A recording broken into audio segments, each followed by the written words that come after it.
This presentation is called "Where Do I Find ... Online Resources for Teams?" As program delivery partner, I get a lot of questions about, oh my gosh, I'm lost and confused, or how do I help guide the students and stuff like that. So I just wanted to be able to give this opportunity to provide a bunch of links to resources and kind of, yeah, what's good, what's not, and what have you. So yeah. A little bit about me. I work at the University of Iowa College of Engineering. Go Hawks. Any Hawkeyes in the room? That would be awesome. I have been program delivery partner for First Tech Challenge since 2009. So we are entering our 13th season, which is hard to believe. We grew in Iowa from 2 First Tech Challenge teams in 2009 to over 200 during the 1920 season. I am not counting the 2021 season because that was a COVID season, and it was just a mess across the board. So we had over 200 teams in the 1920 season. Also, my team and I hosted the North Super Regional for all 5 North Super Regional events in 2015, 2016, 17, and 18. I personally have coached First Legal League Junior, which is now renamed First Legal League Challenge, as well as First Tech Challenge teams. And both of my kids have participated in the first program since they were kindergarten, and now they are juniors and freshmen in high school. So certainly a first family. And for those of you that are completely new to the program, the picture on the far right is Woody Flowers, who was one of the co-founders of First. Unfortunately, he passed away in 2019, but he was such an inspiration. Please do Google Woody Flowers videos, and you'll be inspired and motivated and all that fun stuff. So he had some great things to say. So what I'm going to cover over the next 15 minutes, your best resources, resources from First, non-First resources, because those are important as well, and then vendor resources as well. I'm going to have a star and a triangle on some of the slides, and those really kind of will highlight important things for you to either bookmark or just become very familiar with. Your best resource is myself or Manny or your local program delivery partner. We know that you all come from different regions, so you all will have different program delivery partners. And the way you can do that is you can go onto the First website, and there is a who to contact. Scroll down to find your state or region, and then they will have the contact information of that person. So yeah. Program delivery partners, we or they will know the regional requirements of events. How early do you have to sign up for an event? What is the capacity of the event? What are the dates and locations of events? All of that fun stuff. They will also know potential local funding opportunities. I know in the previous session we talked about the first funding opportunities, but there might be some funding in your state or region, as well as advanced criteria. So what teams have advanced from beyond. Now, we all do kind of follow the advancement criteria in Game Manual Part 1, but how many teams, like what is the capacity of the next level of competition, how many teams advance? So your program delivery partner will know that. Your second best resource is, of course, Game Manual Part 1 and Part 2. The Game Manual Part 1 for the Fright Frenzy season was released in July. Game Manual Part 2 will be released in September on the 18th. Do keep in mind there are 2 versions of each of the Game Manual Part 1 and 2, a remote and a traditional.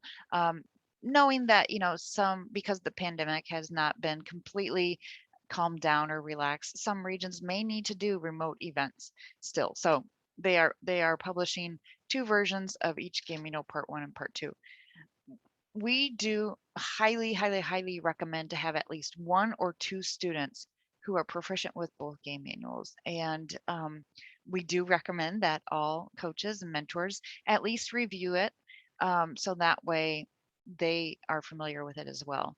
One of the things that I think is a good habit to do is to do a Quizlet at the beginning of the season, like maybe late September or something like that, to see if your students have read Game Manuals Part 1 and 2. So it's a fun little activity for your team to learn about the game, but also kind of bond a little bit too. All right. So resources on the first domain. Okay, that's what these next few slides are. If you go to that link, so the resource library, FTC team management resources. Um, and what is on this site? Just really quickly to, no need to scurry to write down this URL. These slides will be put into a Google Drive and you all will get access to that Google Drive. So you'll be able to um, get all of the slides from all of the presentations. So don't worry about having to write down this URL quick. But also if you go onto the first website and you Google or you search for team management resources, what's on this site would be the mentor manual, which is very helpful. The coach's playbook, which was new actually last year, and that has a timeline of the season and, ideal benchmarks for your team to kind of hit. And also ideas as to how to break down your larger team into smaller teams and what they can all focus. It also talks about the team management resources website talks about the youth protection program, form registration instructions, which Jeff showed earlier, fundraising guides, and of course sample budgets and so much more. So I would recommend that you go there and bookmark that page. Also, if you're on the first website and you do a search for robot building resources, you'll be led to this URL. There is a basic bot guide for Tetrix and Rev, as well as video tutorials for Rev and Tetrix. I highly recommend that you have your students take a look at those videos and take a look at the guides, whether it be for the first few months, whatever, but that way they can kind of become familiar with the pieces and get over the initial hesitation of building a bot. So yeah, there's also some CAD and design resources. There's a robot reliability checklist, which will get to be very important as the season progresses and as events happen. There's also a robot wiring guide as well as a video. It is a robot wiring is very important because if the wires are not connected or maybe they're flipped over or not labeled, students might accidentally unplug a wire and that could be your main battery. So, make sure the wiring is organized and your students kind of know where each of the wires go and where they're from and stuff like that, as well as a list of suggested tools. So that is on the robot building resources. Like I said, look for guides for best practices, look at all the videos, and have a student who's not involved in the building to double check the wires and where they are connected. All right.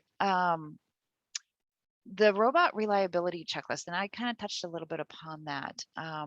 You do want to make sure that your robot is ready for competition day, whether the competition day is in January, is in October, or whether it be in April, right? You want to make sure everything's ready because you don't want to show up to that event and the robot does not work. There is a wireless config checklist, a software config checklist, the driver station checklist, the robot and robot controller checks, as well as the battery and power checks. So please do take a look at that throughout the season as you build. That's a start because it's very important. One of the major hurdles that we hear from coaches and mentors is, I am not a programmer. I don't know where to start with programming, et cetera, et cetera. If you are on the first website and if you plug in programming resources, that will pull you up to this page. And what is on this site would be the programming guide for blocks, which is kind of the introductory level for programming. They also have how to program in autonomous mode in blocks, as well as video tutorials, which are super duper helpful. They have a guide for OnBot Java, which is another language, as well as Android Studio. They have a guide and they also have resources and video tutorials for those too. Also, there is on the programming resources updates to the FTC software when they are published and released. You will want to make sure to take a look at those too. One thing that is really kind of important. What I would recommend that you do is split up your team into maybe builders and programmers and maybe other, but have your programmers, before they do any programming, to take a look at these videos.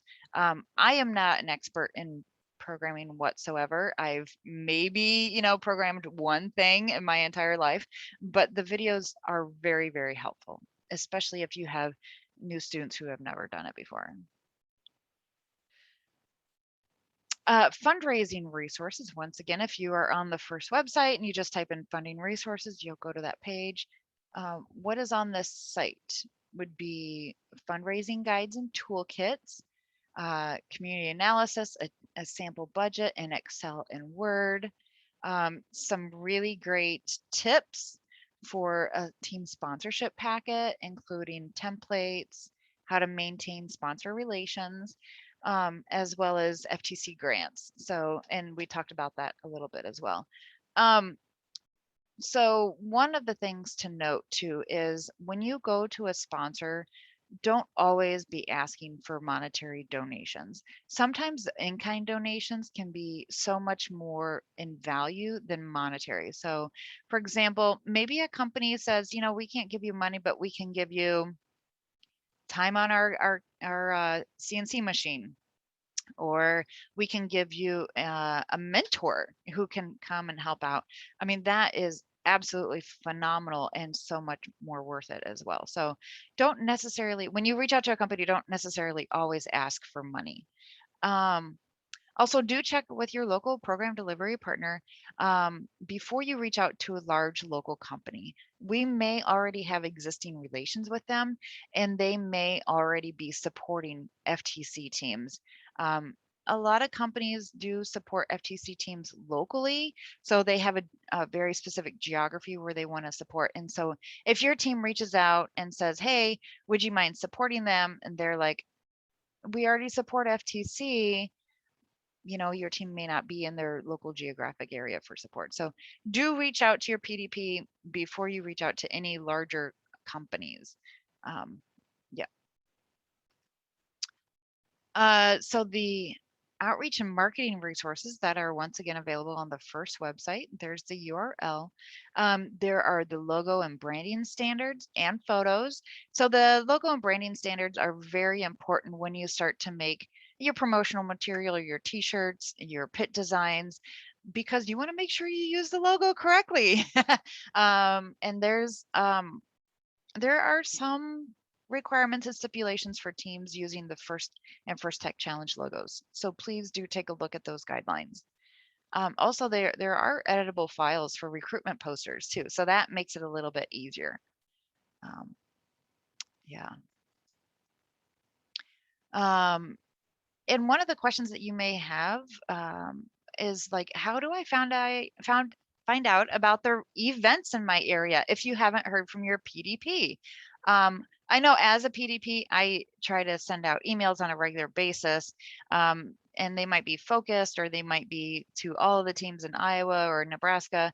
But let's say you are based in, I don't know, North Dakota, and you haven't heard from your PDP, so you don't know where and if and when the FTC events are in your area. You can go to that website.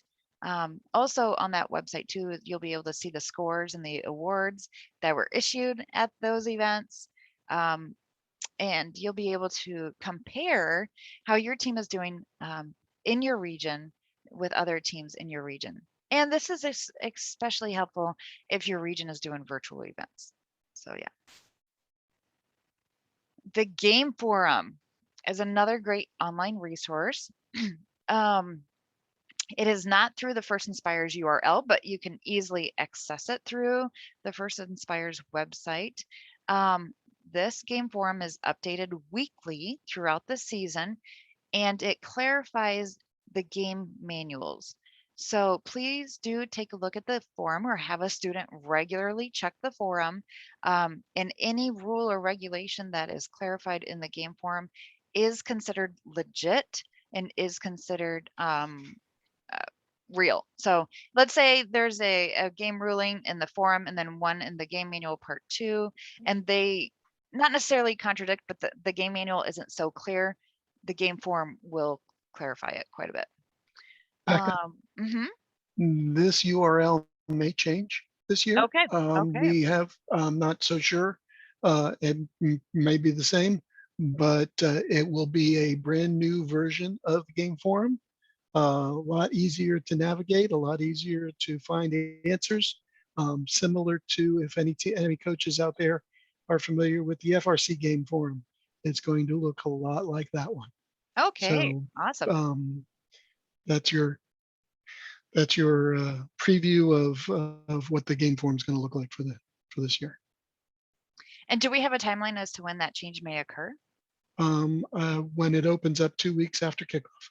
Okay. So late September. Perfect. Yep. We do highly recommend that you register for an account and dedicate a student to read the game rules at least weekly.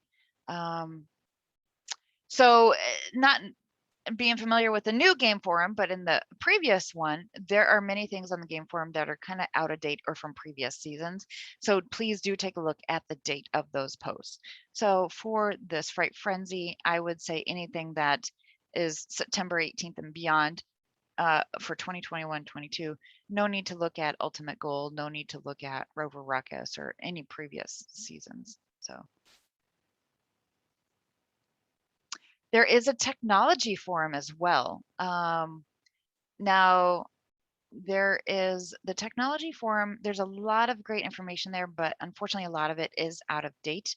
And I don't know if they're going to archive this, but with technology, you know, they improve and come out with new technology every year.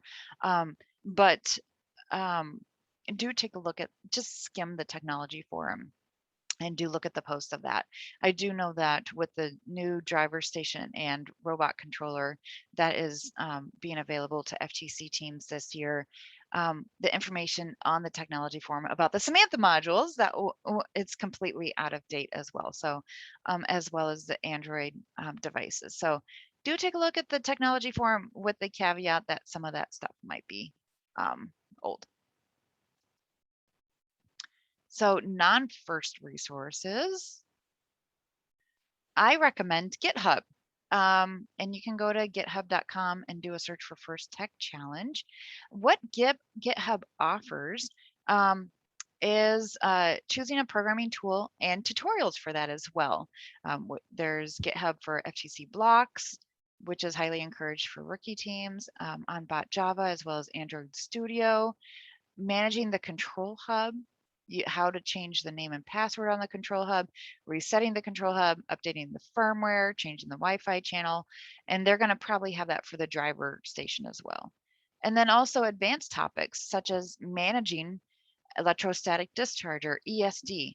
ESD can really kill your robot on the field, and you don't necessarily want that to happen. Everything will look great, it will work on the practice field, but for whatever reason, there's a static discharge and your robot's dead for that match. So on GitHub, there's a lot of teams who have contributed to that site and how to manage ESD.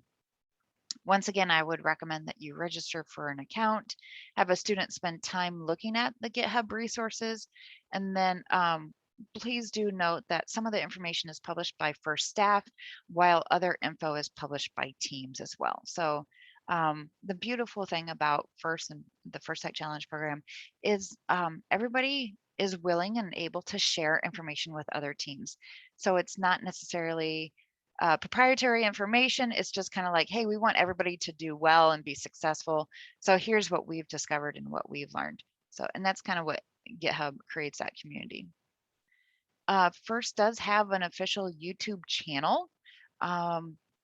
There is a bunch of videos that FIRST has published, such as Tech Talks with FTC Director Ken Johnson, the Computational Thinking and Software Writing, is a really great series to show students about the history of computing and basic programming.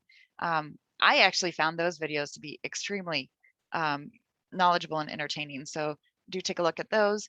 There's also hardware tutorials, there's Rev Electronic tutorials, Blocks tutorials, Java, and App Inventor tutorials. So do spend time looking at those videos prior to the FTC season, and then be ready for your students to share what they found, and vice versa too. Social media. We are all connected to social media. One of the ways that First likes to broadcast their special ceremonies or days is via Twitch. If I recall, Manny, and maybe you can correct me on this, was Twitch invented or created by a First alumni? I don't recall. Oh, okay. Then I have bad information. Like I said, First uses Twitch to live stream various events, not just FTC events, but other program events. One benefit is the teens already use and are familiar with Twitch. The disadvantage is some school districts block Twitch on their computers. So if you have a Chromebook or if your students use Chromebooks, it might be difficult for them to access Twitch. Another great social media avenue for your teams to use is Twitter. Many of you are probably familiar with this. Teams frequently post and share updates of their build designs and their outreach ideas and code and all that stuff. I would suggest that your team follow as many FTC teams as possible. And the way that you can find FTC teams is just plug into the search bar of Twitter, FTC, and see what pulls up.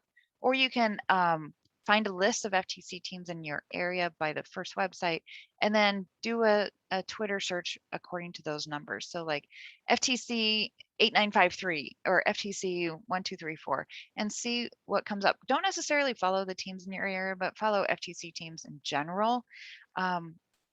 You'll get a lot of great information. Also, First does have an official Twitter account, and that is it right there.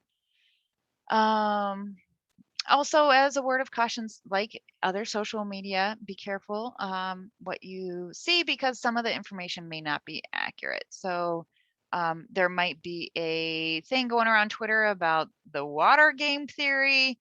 That may not be accurate, because we know what happens with robots in water games. So yeah. Yeah, absolutely. The Orange Alliance. The Orange Alliance was a resource from a few years ago. It has a running total of all FTC teams, not just the teams in your area. You can easily search and click on a team and find its competition history from, many years back. Also, it does have links to live streaming events if applicable. So the really cool thing is the Orange Alliance is designed and maintained by FTC teams. I do see that there is a question. We have just watched the computational thinking tutorials, and we're able to use the information to redo their autonomous code for ultimate goals. So they could be more reliable place to. Okay, fantastic. Yeah, absolutely. I'm glad that they were helpful. Thank you so much for sharing. Vendor resources. So I'm going to highlight 3 vendors that teams typically go to get started. Keep in mind there are other vendors out there, but we really have found these 3 partners to be really, really beneficial. So Rev Robotics, revrobotics.com, if you go to /resources, what the Rev support offers is building guides. So they have their own building system that you could use with different gears and bearings and motors and all of that stuff. They also are the vendors for the control and expansion hubs, as well as the driver station.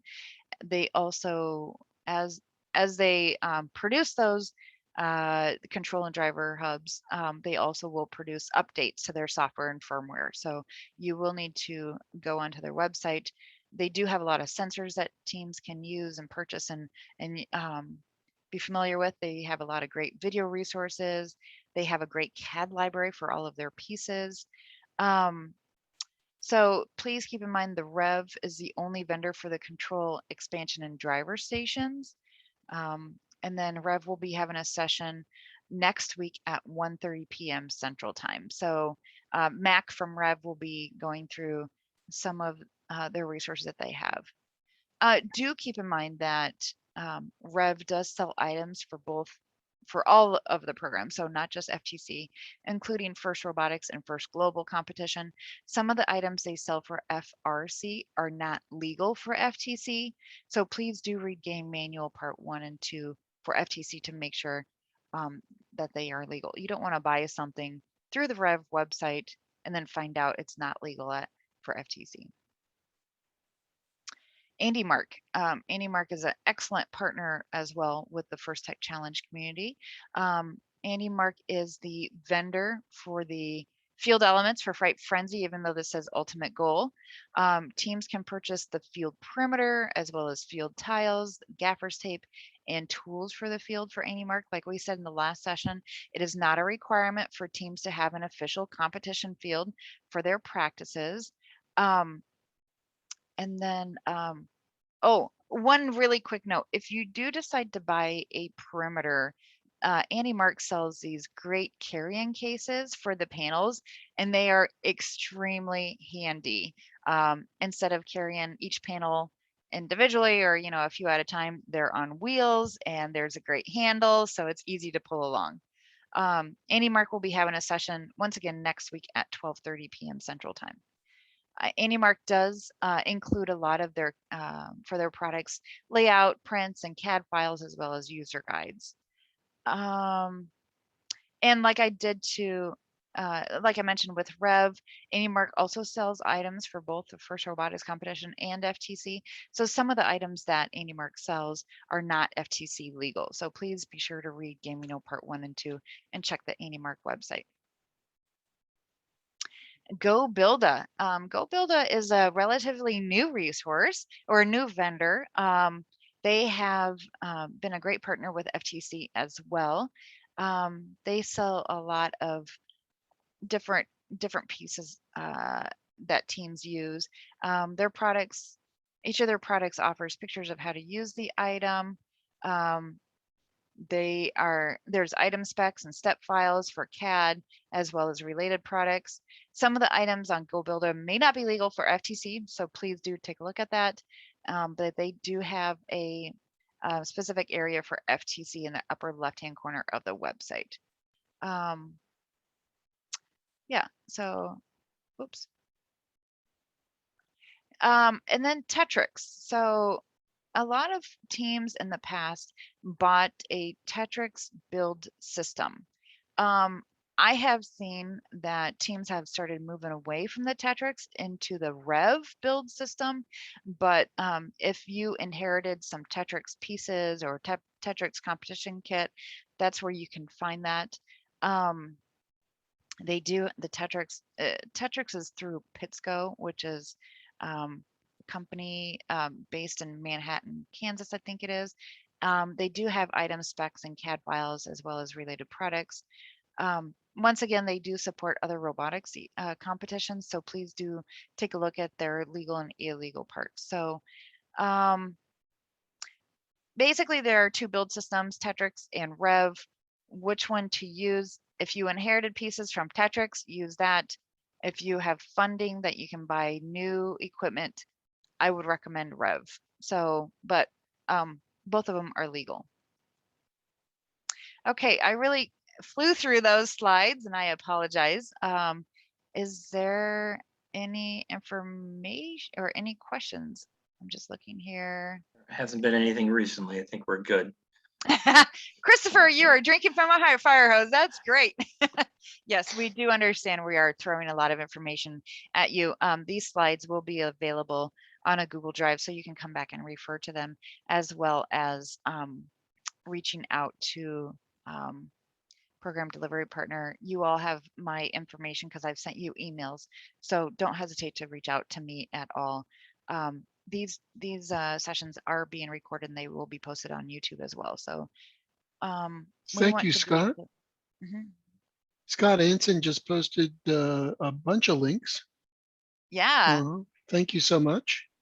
Game Manual 0, I forgot to mention that, but Scott, if you want to unmute yourself. Yeah, I'm here. Okay. And that first link, Rebecca, that basically gives a link to basically all of those resources you have, and it's like one nice landing page to start with. Cool. And you want to talk about Game Manual 0? Yeah, just for a little bit. Yeah, Game Manual Zero was put together by a bunch of teams as kind of a starter for a lot of FTC teams. It has really a lot of good information, and it's constantly evolving and new information is being added. And they have a ton of links in there to more information as well. When do you recommend, Scott, that teams take a look at Game Manual Zero? Before the the season? start of the season, yeah. Okay, yeah. Do you know, yeah, cool. Thank you so much. And then Reddit and Discord, absolutely. Yeah. And there's a First Updates Now YouTube channel, which is very nice as well. They do Okay. interviews of teams and their robots. So it's a good way to get ideas of things you can do for your own robot. The other thing that I think came out fairly recently for those teams that are using or want to use Java, there's a learning kind of manual put together by, I can't remember, I think it's Alan Masters, I think his name is. It's really good if you don't know anything about Java. It goes through all the things you need to know just for FTC Java. So it doesn't cover all the other stuff you don't need to know about Java. Just focuses on how to use Java for FTC. It's really good. Game Manual Zero link does not work. Okay. Let me It double looks check like that it's one. cut off a little bit. Yeah, maybe I just, 1 second. I'll copy it again. What I'm going to do, thank you so much, Scott, for these links. Try I am that. going to put these links on the very last slide of the slide deck. And then when I share them, when I share the slides to you, you will have the links that Scott just shared on the last slide. So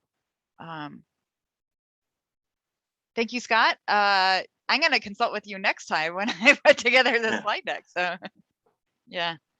It's working now. Thank you, Scott. That's a good, Yeah. that's a great site. And Reddit, yeah, Reddit is an excellent resource as well as Discord. The disadvantage about Reddit and Discord, some school districts, networks might block them, unfortunately. So, because for some reason school districts think that students like to be on Reddit and Discord to learn about gaming and what have you, not realizing that it is a great resource for their robotics team. Yeah, and you do have to be careful because it can be, PG-13 sometimes. So Yeah.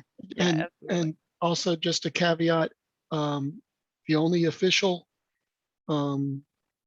answer spot for questions or comments or game information is in the game manuals or the FTC forum. Mm-hmm. yeah, you will see a lot of teams ask questions, and then people will say, go to the forum and ask them there. Yeah, Well, The official absolutely. answers. Well, that, or they'll put up an answer and people will say, yeah, but I saw on Reddit. It's like, nope, Reddit No. doesn't count. Absolutely. So, like I said, make sure you share resources and share what you've learned with the other teams, locally or via social media too. So, beyond Twitter and Reddit and Discord, I have not seen a lot of teams using any other platforms of social media. Do your teams have any other platforms that they like to use or like to refer to? There's an FTC channel in Chief Delphi, but it is not used, maybe once, twice a year. That's about it. Chief Delphi's, I don't even know if it's being used for FRC anymore. Yeah, so I barely even mentioned Chief Delphi for that reason. Anybody else? Scott, since I know you are a returning coach and fantastic, what social media did your team use to promote your team? It was a real slow year last year. We do have, of course, we have our website. I think it's a Google site. We do have a YouTube channel. I think we have Twitter, Instagram. I don't think anybody last year posted anything because it was just, one of those years. Yeah, yeah, absolutely. Or what social media does your team go to besides the ones that you shared? When you say for information or just, Yeah, for um, information from teams. that's a good question. I try to get them to use the Discord and the Reddit. The Discord is really, it's just so much ton of information out there, and you can just ask anything, and people will help you out readily. Anyway, that's my recommendation. Now, what Yeah. my team does is different from my recommendation, but Absolutely. And I think Susie, your co-coach, says they used YouTube some last year as well. So yeah, absolutely. I know this is a ton of information being thrown at you, but we are here to help you. As I said at the beginning, we are your #1 resource. We can help you find things.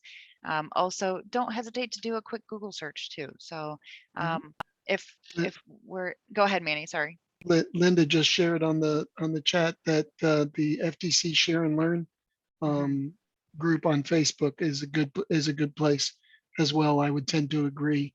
A lot of my coaches post or read from that as well.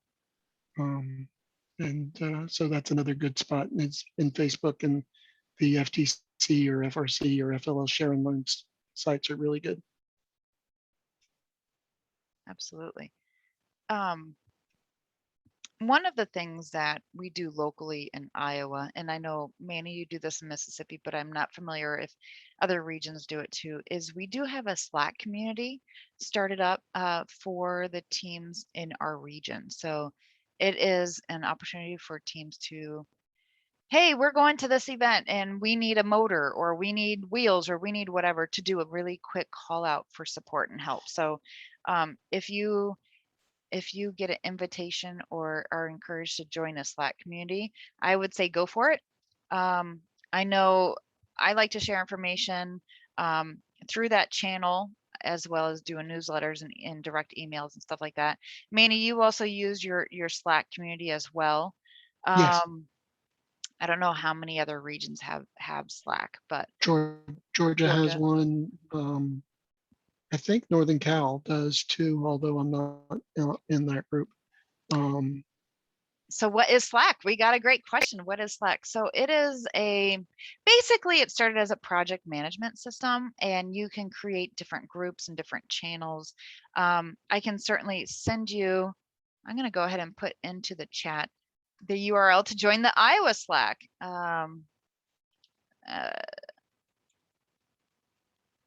There you go. So you can download it as an app. You can also see it in a web browser. It's easily searchable. You can go in and see the archive of it. So if you join this Slack community, you can see the archive.